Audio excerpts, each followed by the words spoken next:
19h-21h, Pierre de Villeneuve. Toujours avec Alexandre Malafaye et Gilles Boutin pour la dernière partie d'Europe 1 Soir.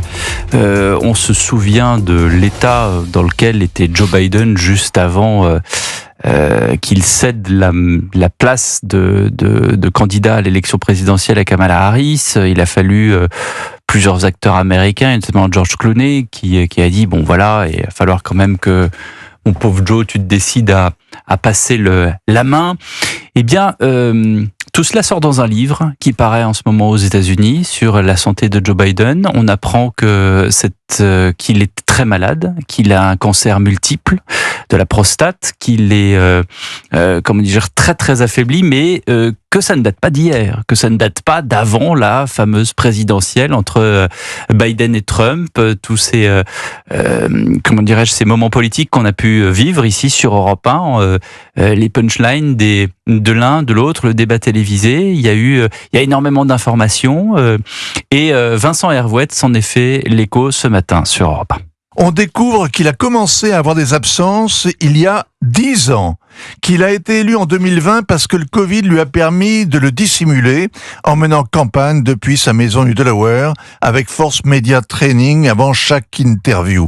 Une fois élu président, ses collaborateurs l'ont surprotégé, tenant les ministres à distance, lui faisant rencontrer le moins de monde possible et juste le temps d'échanger des banalités avec les journalistes. Et il avait, on le voyait de 10h à 16h et après il disparaissait. C'est ce que raconte Vincent Hervouet et son éditeur international que vous pouvez bien sûr réécouter sur le site et sur l'appli Europe 1. C'est édifiant quand même, cette histoire. Même si on savait qu'il y avait quelque chose qui allait pas, on soupçonnait.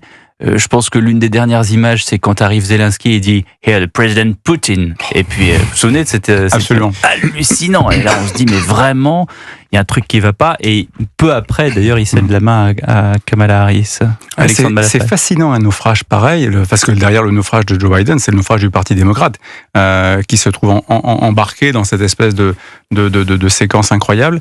Il y a plein de choses à en tirer. Je ne sais pas quelles leçons ils vont vraiment en retenir c'est le mensonge du Parti démocrate. Alors, c'est le mensonge du Parti démocrate, mais aussi c'est une forme d'abus de pouvoir du président Biden et sans doute sa femme et de la petite cour qui les entourait. C'est ce qui explique Vincent, c'est-à-dire que sa femme est au centre de tout ça. C'est Jill elle Biden. qui est vraiment Jill Biden qui est et avec prêtresse de tous tout les ça. pouvoirs de rétorsion que vous pouvez exercer quand vous êtes président des États-Unis. Si quelqu'un se dresse contre vous, vous êtes foudroyé. Donc les gens tenant à leur poste, à leur job, etc. Tout le monde a couvert, tout le monde a menti jusqu'au désastre. C'est fascinant. Oui. Gilles Boutin. Ce qui est d'autant plus hallucinant, c'est que c'était la pire des stratégies à avoir face à un camp qui, lui, justement, prospère sur la falsification de la vérité. Ou plutôt, qui s'en fiche bien de l'exactitude des choses. Et là, oui, puisque falsification, attention, vous allez vous faire poursuivre si vous dites quelque chose comme ça. Écoutez, Donald Trump, dans les chiffres qu'il cite, est toujours extrêmement approximatif. Il a quand même, à de nombreuses reprises, montré que ce n'était pas tant l'exactitude des faits, par exemple sur des villes qui étaient livrées à la criminalité. Il a affirmé un certain nombre de choses dans l'exagération pour justifier des interventions policières.